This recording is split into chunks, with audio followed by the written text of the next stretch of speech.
Welcome to the UFC 305 press conference in Perth, Western Australia. A loaded pay-per-view card comes your way Saturday from RAC Arena.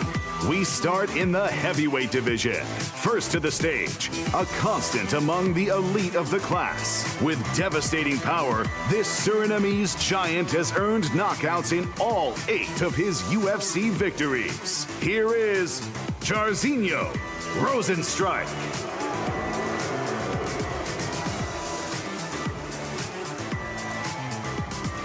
And his opponent, one of the most popular fighters across all weight classes. With terrifying punching power of his own, this Australian powerhouse is always a threat. Please welcome Sydney's own Tai Bam Bam Tuivasa.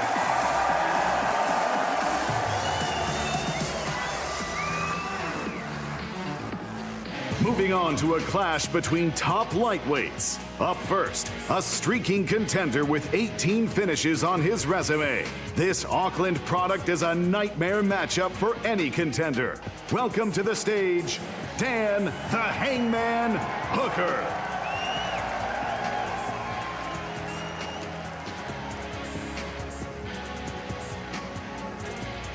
Up next, a Polish powerhouse who's won 7 of his last 8 fights. A relentless wrestler with a pace and pressure unmatched in the division. Making his way to the stage, Mateusz Gamer Gamrot.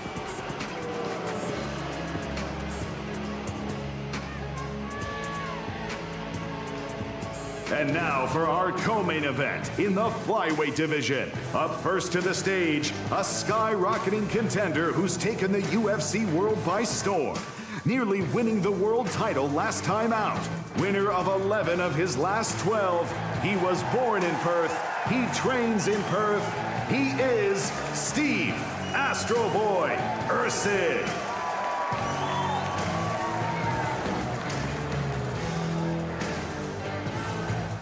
Standing across from him on Saturday night, a title-hungry New Zealander with some of the most vicious power in the division. With 11 career knockouts, his nickname says it all. Don't blink. Please welcome Cara France.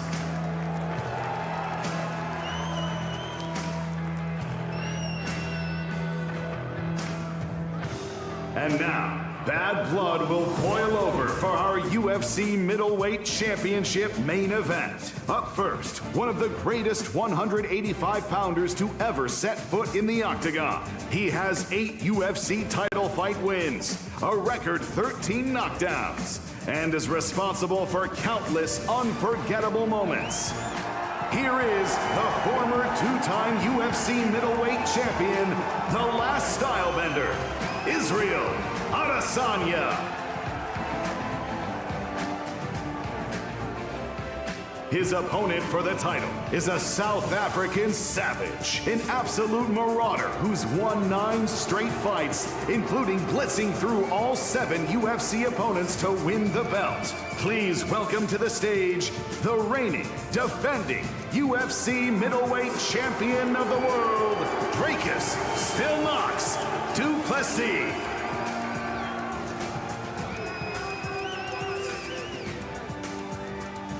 All right, what's going on, Perth, Western Australia? How good is this crowd? Man, we are so spoiled every time we come here. Thank you all for coming out all week, showing these athletes all sorts of love. This, of course, our official UFC 305 press conference, this live event taking place in WA, the Dream State, with the proud support of the Government of Western Australia through Tourism Western Australia. All right, with that, who has the first question? Oscar Willis, go ahead. If I start with Dricus, Dricus, you know, before we get to the personal issues between you and Israel, just talk to us about this fight itself. Is this a fight you have to make ugly to win, or can you outclass Israel on this weekend? Well, I mean, this fight, every single fight, I fight the way I fight. Like you can hear, a crowd favorite. I make the crowd make noise, and that's what I'm here to do. I don't have to make it an ugly fight. I will be making it an ugly fight. I can make it a pretty fight. I'm winning the fight. That's at the end of the day what's going to happen. You know, everyone here knows why Israel doesn't particularly like you, but in the countdown you say you don't like him. But I don't know, really, has anyone asked you, why don't you like Israel Adesanya? Well, I mean, like I said, on a personal note, hey, okay, I know what this is about. You want to boo the Springboks, not me. It's they who whipped your ass. It wasn't me. Chill out, guys. On a personal note, I don't know Israel Adesanya. What he says, I don't like. And, you know, the way he approached this whole thing, this whole fight that was busy being made, I don't like it at all. When it comes to you as a fighter, the man is great. He's done great things. It's just time for me to take over, like I have, and that's why I'm champion of the world. Question for Israel. Israel, obviously, you know, you were meant to fight Dricus in Sydney, and then we know how badly banged up your body was, and we saw your performance against Sean. Are you happy that actually you're fighting him now rather than fighting him then? Yep, definitely.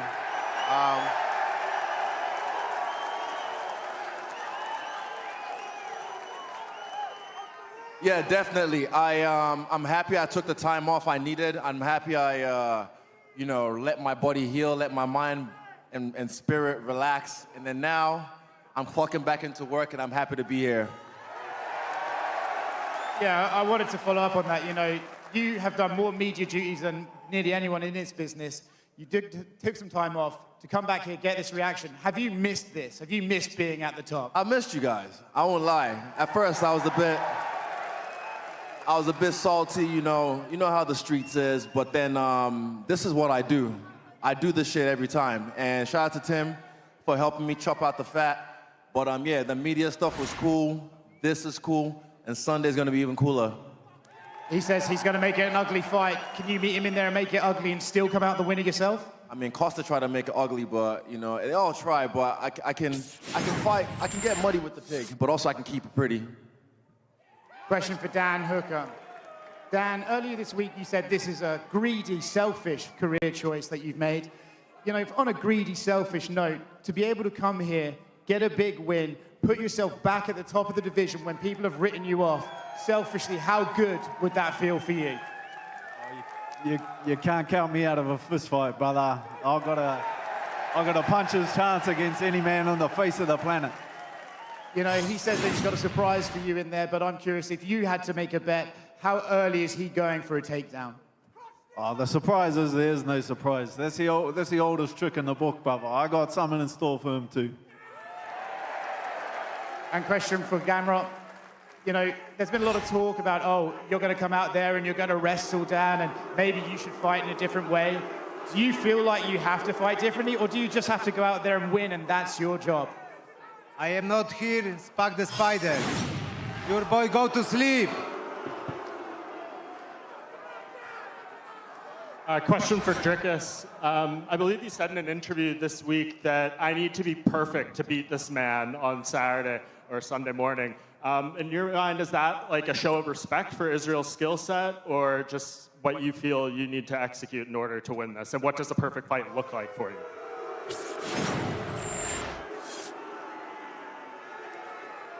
It sounds like that. That's what it sounds like when the guy you're cheering for loses. But at the end of the day, my man, it's a 100% a sign of respect in the sense that this man in the octagon, he was there for a reason. So I need to be perfect for this fight, like I have been for every other fight. Perfect for that fight, to be able to win that fight, and that's why I'm unbeaten in the UFC, and that's going to stay that way, because I have the perfect preparation for this fight. And for Israel, going off that, him saying he needs to be perfect, you've fought over 110 combat sports bouts. You know it doesn't always go perfect in there. So do you take that as a sign of respect? And you know, do you feel like he needs to be perfect to beat you? Yeah, I'll take it as a sign of he respects what I've done in this game. He respects that I've paved the way for him. And yeah, I guess if he wants to have to be perfect, if he feels that way, sure. But man, it's hard to do that against me. And just back to you, Dricus. You closed your media day yesterday with a message to Israel about the social media stuff. Is there anything you want to say to him about that now? Yeah, the photo he got, I'm assuming it came from his For You page, because it was me as a teenager. So searching naked teen boys, if that's on your search engine, man, you need to check that shit out. That wasn't me. That was Mike. Somebody's mad. It must have been cold that morning. Don't worry about it. The authorities that should be worried, not me, man. And just one for you, Tattoo Bossa. I know you said yesterday you have a... Fucking essay! I know you said you have a bet with Dricus over the rugby match coming up. Can you share the terms of that bet? Yeah, I put 500 on the Wallabies. I didn't know the cunts lost last week. A bet's a bet, and I'll pay up. Question for Kakar, France, straight ahead. At Media Day, you know, you told the story the first time you saw Steve. It was one of those regional fights, and then eventually he did get signed to the UFC. So I'm curious, from watching that fight, was Steve a name that you knew would eventually cross his path, and are you surprised that it was this quickly into his UFC career? First of all, what's up, guys? I know there's a lot of Kiwis here. A lot of my people have made the trip over. A lot of Kiwis that live in Perth. So, thank you for turning up. Appreciate all the support. To your question, yeah, you know, Steve's a tough challenge. He's a great opponent. He's done well in a short time in the UFC. But I'm the vet, and I'm going to remind everyone, one of the best flyweights in the world. And to go off of that, you fought several former champions, current champions, and all that. Can Steve present any problems in there that you haven't seen in the octagon? You know, I'm not looking past Steve at all. He's all I'm focused on, and I'll be dialed in, locked in, ready to knock out the hometown boy. And question for Steve. Obviously, you represent Perth up there, so how good does this feel to be here for Perth? Yeah, this is more crazy than I expected the Perth crowd to be. Like, we're not even at the event yet, just the press conference. So yeah, it's awesome to be a part of.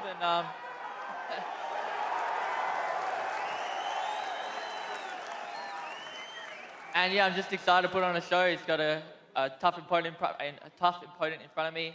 He's looking to knock me out. I'm looking to knock him out. So let's make it happen. And to go off of that, obviously Kai has one of the longest resumes in the UFC for flyweight. He has a lot of tape on him. I'm sure you've broke it down. Are you seeing holes that, you know, maybe his past opponents haven't been able to take advantage of that you think you can on Sunday morning?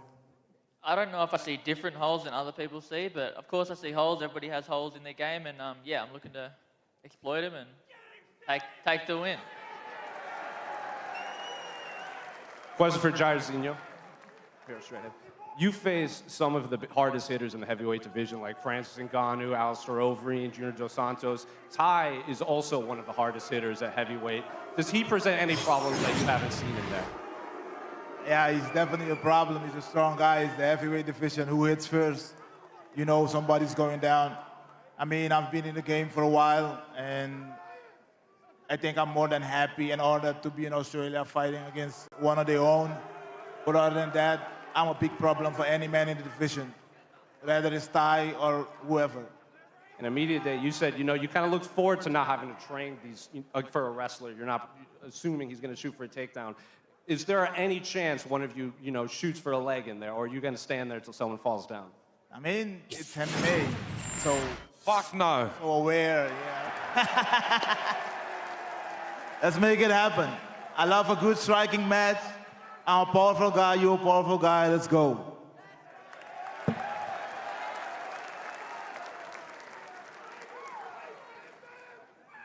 Question for both Ty and Jairzinho. Are either of you expecting the fight to go past the first round? Oh, Jairzinho's been around for a long time. He's had many kickboxing fights, so I think the main thing we train for this camp is to go the 3 rounds. But fuck, we're heavyweights. We're going out there to knock each other out, and that's what we're going to do. Hey, I mean, I'm a smart man. I'll not go in there and trade with Ty. No. I'll go for a crazy match, but I'll pick my punches. Question for Dricus as well. How much extra motivation has it added for you being in enemy territory and with the Springboks here as well, to possibly do a double Saturday night and Sunday? Well, I think I heard the whole thing, but let me tell you this. Extra motivation, didn't need extra motivation to do this. I have the same motivation that I had when I won that belt, same motivation I had when I had my debut, and the same motivation right now as a champion. At the end of the day, I don't come in here as somebody who needs to change anything because I have the belt. No, I'm not gonna defend my belt. I'm gonna keep on fighting like I never had that belt. Because once I walk in there, that belt is given to an official. It's there, it's nobody's belt. The belt is given to the winner at the end of that fight. So for that time while the fight's happening, that's nobody's belt. And I'm willing to die and take a life for this belt.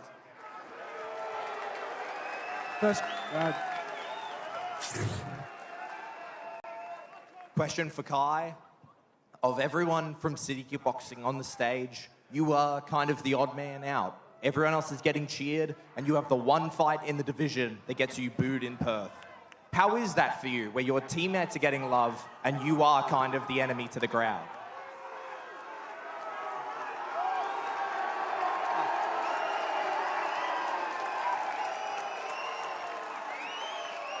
I feel the love, you know, all this energy, all this, I love this. If you're with me, against me, it's all energy, and I'll be feeding off it come fight night on our Sunday, so I welcome it, and this is the fight game. I don't have to hate someone to fight someone. Even though I'm not in my hometown, I'll win you over by the end of the night.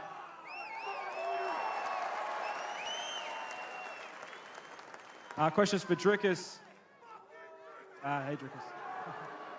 When this fight was announced, you mentioned that it'll be done in spectacular fashion. Is getting a finish over Israel Adesanya the main priority, or is getting a win simply enough? Well, let me tell you this, getting the win is, of course, the main priority. But looking at every single fight I've had, first opportunity I get to get a finish, I'm going for it. Am I looking for a finish? Absolutely. It doesn't present itself. I'll make it happen. And if not, I'll be doing that, looking for a finish for 25 minutes. We've seen it before. Every single fight I go out there and try and finish, and that's what I'm going to do again. Next question's for Israel. Israel, after you lost the title to Alex Pereira at the end of 2022, you returned with one of the most impressive performances in UFC history.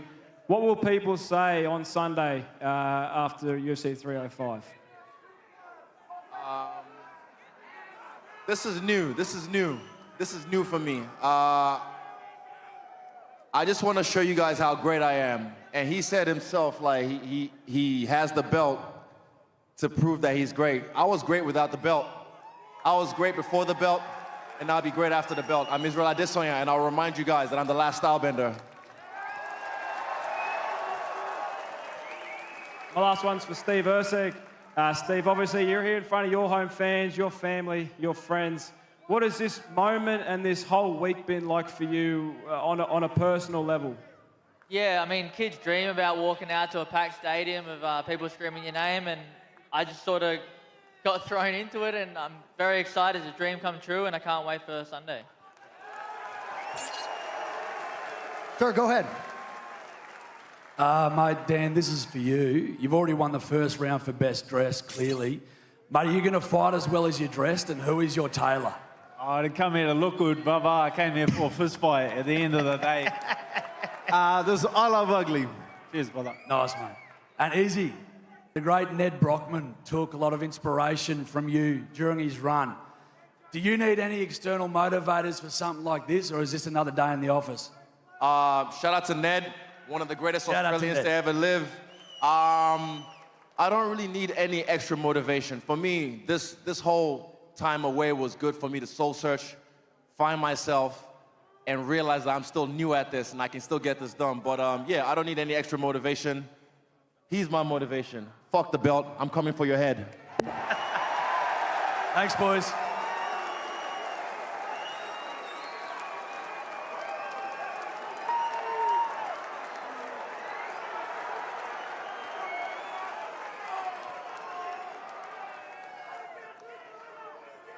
Question for Adesanya. Teddy here from KO Sports.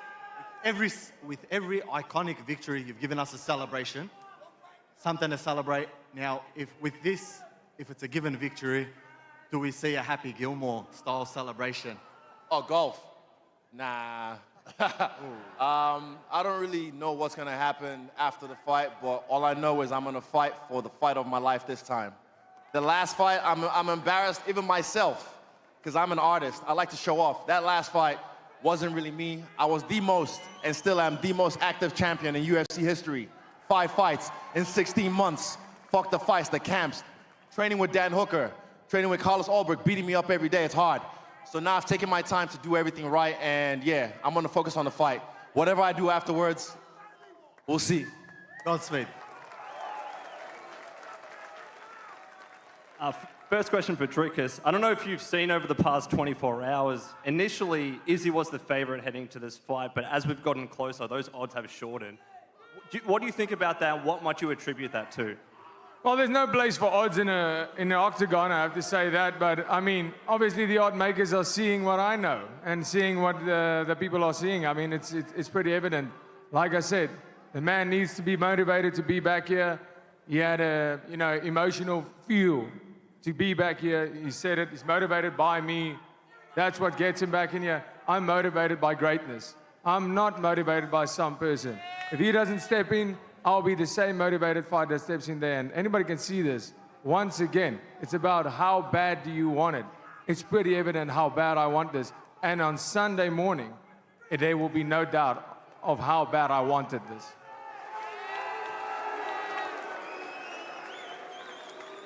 And to Izzy, do you have a response? When did I become the underdog? You know, it's a pick'em. It's very... Nobody said anything about dogs, bro. Chill out. I said that. Better shut the fuck up before I go get my coach's taser as well. Fucking tase your balls. When did I become the underdog? You're not the underdog. Okay, wait, what does this mean? How do I make money off myself? I mean, you bet on yourself like you always have, right? Yeah, have to. Yeah. Wait, I remember you. I do apologize, I will say. I missed the question. It's all good, no worries. Any questions? I really appreciate it, brother. Thank you. To Mateo Scamrod, do you find it frustrating that people still don't believe you might be in line for a title opportunity, given all your ranked wins, if you do happen to beat Dan in the weekend? I don't care. I come in here and ruin the show. You will cry Sunday morning, guys. This is simple fight to me. And to Dan, are you going to be calling for a title opportunity if you happen to beat Gamrot? Oh, I can't look past that guy. He's got some skills, but that's top 5, brother. You're in shooting distance of the belt, for sure. And finally for Steve, brother, we all love you. Perth crowd loves you. Good luck this weekend, man. We appreciate it. Thank you very much. Go ahead, my man. This is a question for Izzy. Culturally, this has been made about culture. We didn't want to make it about culture, but, someone made it about culture. Amen. So here we are. The question for you is, I grew up, my parents were in Nigeria. They obviously moved to a country as well to better themselves. When you win the belt again, do you plan on taking it back to Africa again? On Tuesday, I'm going back to Nigeria. I think Friday, I'm going to South Africa. And then the next week, I'm going back to New Zealand. I am a child of the earth. I'm a child of the earth. And when I take this bet, I'm taking it everywhere with me. Thank you, bro. Thank you. Appreciate you. Question over here. Are you taking the servants with you when you're going back? Are you taking the servants with you if you're going back? What the fuck are you even on about? My God. It's obviously a see and tell. We can see that. What do you mean? You're saying that I Bro, made it shut about the fuck culture, up. You don't even know anything about my culture. story. You have no idea who the fuck I am. I don't care about your story. I don't care about your story. Listen, my father and myself had to wake up at 4 a.m. and clean the banks while my mom studies to be a nurse. You don't know my fucking story. Don't fucking speak of my story if you don't know my story. I don't care. I will about show your you story. who you are Sunday. So right now, shut the fuck up. I can't wait. Bye, lesson. You see. You're talking about I made it about anything else. You did. Being You the did. first You couldn't even residing respect the African people champ. of the land. I am the Walking first. the country. You were the I one am. not even doing anything. I took my shoes off to connect with the people, with the mob. What did you do? You stand there and try to mean mug me. Are you stupid? My man. I'm not your fucking man, bitch. This is my land. Oh, shit. Just not that. You're gonna do what I did, take as the first residing African. That was exactly silly. it. You sound never like a change fucking that. pig. You can't change I that. will slay you, Impossible. porky pig. Shut up, pink fit. You can't change the facts, but you can't change those facts. You got one more? One more question for Ty. Ty, obviously you're coming off a couple losses. You've had a hard camp in Dubai. Are you going to get that win for Western Sydney or what, bro? Western Sydney to Western Australia, baby. Let's go. You know, win or lose, I'm going to go out and fucking put on a show for everyone. So, let's go. Last question, my man. Go ahead. Just a quick one, Dan. You fought to get on this card, man. You put it out there. You wanted Gamrot. How's it feel for you to actually be here in Perth right now and feel this energy from the fans and have it all pay off and you be sitting here right now? The boys are fired up. The crowd's fired up. We've still got 2 days to go, boys. It's for this. It's for this. It's for this crowd right here. I was sitting in the stands last time, and they almost blew the roof off this damn place. So I'm looking forward to getting out there and setting this crowd alight. And just final question for you, Israel. Izzy, I know you said you manifested this when you were watching the Robert Whittaker-Dricus fight. Yeah. How has this energy from Dricus today in the build-up? How's the energy from Dricus today and in the build-up? How's it matched to what you manifested and imagined leading into this? And what are you feeling right now from the energy in the room? He touched the subject there because I do this for my family. I do this for the people I love, and I'll fight for you forever. I swear to God. Watch this. Look, I'm a fucking human being. I am a man. I can cry and whoop your ass at the same time. I feel the love from the crowd. First time I fought here, 2-2-1. That was February 2018. That was me making my dream come true. Sunday, I'm gonna fucking kill your dreams, bitch. I wanna fucking kill your dreams. What a note to end things here at the press conference. Perth, no crowd quite like you. Ceremonial weigh-in tomorrow at 11. We're gonna clear the stage and square off these athletes. Stay with us.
Just keep the energy, the crowd.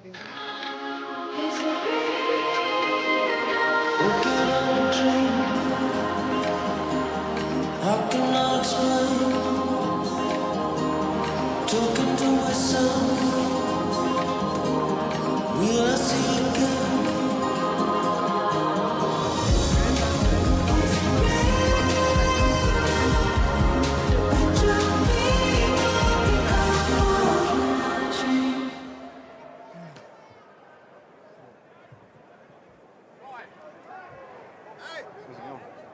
Athlete, Ty.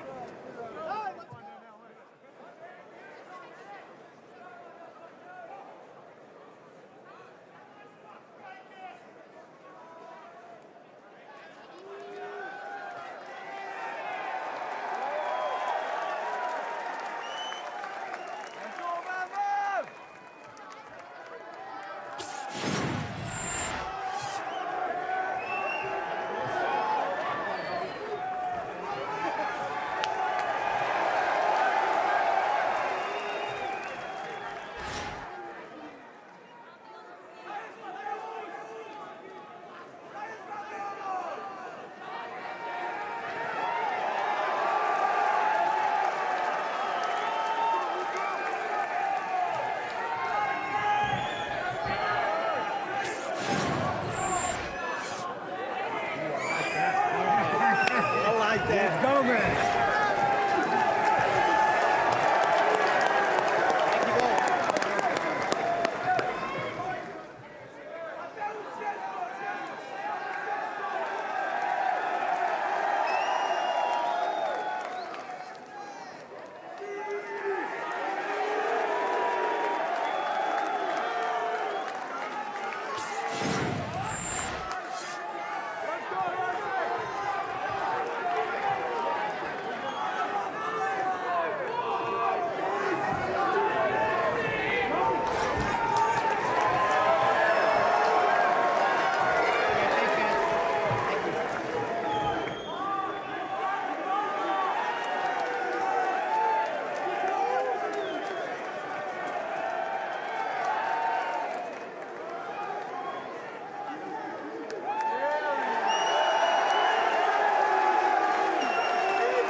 All right, so here's the 5th-ranked UFC middleweight contender out of South Africa, Dricus du Plessis. Prevailing thought is the winner of this fight could challenge Israel Adesanya 9 weeks from now at UFC 293. UFC 290 in Las Vegas, I was there cage side watching, and this guy's already been talking some I want to be the first real African champ, trained, born, bred in Africa. He tried to say that he's the real true African champion. That ticked me off a little bit, so I want to give him a lick. Big strikes raining down by the South African. Whoa! Do you believe it? Dricus du Plessis. Wow! Stops Robert Whittaker inside 10 minutes. Wow! There is no doubting the South African now. That earns you a spot at the very top of the mountain. And the man you will face next is the great Israel Adesanya. What's up, bitch? Yeah, my African brother. Yeah, my African brother. I'm African, but I ain't no brother of yours, son. Ladies and gentlemen, we got a world title fight. I will gladly drag his carcass across South Africa. He's behaving like a clown in there. That's not how a champion behaves. I mean, this is a battle for Africa. We got these dudes out here going crazy. He was hurt, decided not to take the fight, so that was disappointing, but we moved on. So they gave me Strickland. As the most active champion in history, 5 fights, 18 months, it was just too much for me. One of the biggest upsets in UFC championship history. I gotta imagine that Dricus du Plessis will be the next guy, especially after being the one that was supposed to be here tonight. I tell you, he's kicking himself in South Africa right now, because if there was a time to get Adesanya, tonight was the night. When the Strickland call came, I was ecstatic. That was a lifetime of work coming together on one night. Oh, big right hand for du Plessis. He's a tough dude. I hit him with some big punches that we've put down a lot of guys. After the 5th round, I was 100% sure I won that fight. Israel Adesanya, get your ass back in the UFC so we can settle this score. It's official, UFC 305. This fight is going to be ridiculous. This fight's about history. It's about legacy. Izzy thrives in tough situations. He doesn't like Dricus du Plessis. I'm excited to see that angry Izzy. I wouldn't be surprised if we see the most dangerous, nasty version of Israel Adesanya. I've got so many belts. What I don't have, him, his head. That's what I'm coming for. Oh, right from Adesanya. Pineda down and out. Oh, my goodness. This man is trying to convince himself that he still wants to be here, that he still has what it takes, but he will never get what he had again. I'm the new king of this division, and I'm going to make sure he knows that. Oh! Huge right hand. Dricus du Plessis. There's levels to this. I'll remind him who he is. Go in there, beat him, and make it look easy.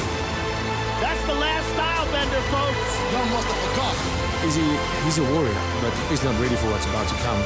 At UFC 305, I'm finishing Israel Adesanya whichever way I want to. There's the tap. I will manhandle him. I want to whoop his ass so bad. He started this completely on his own, but I'll end it. I'll make sure I end it.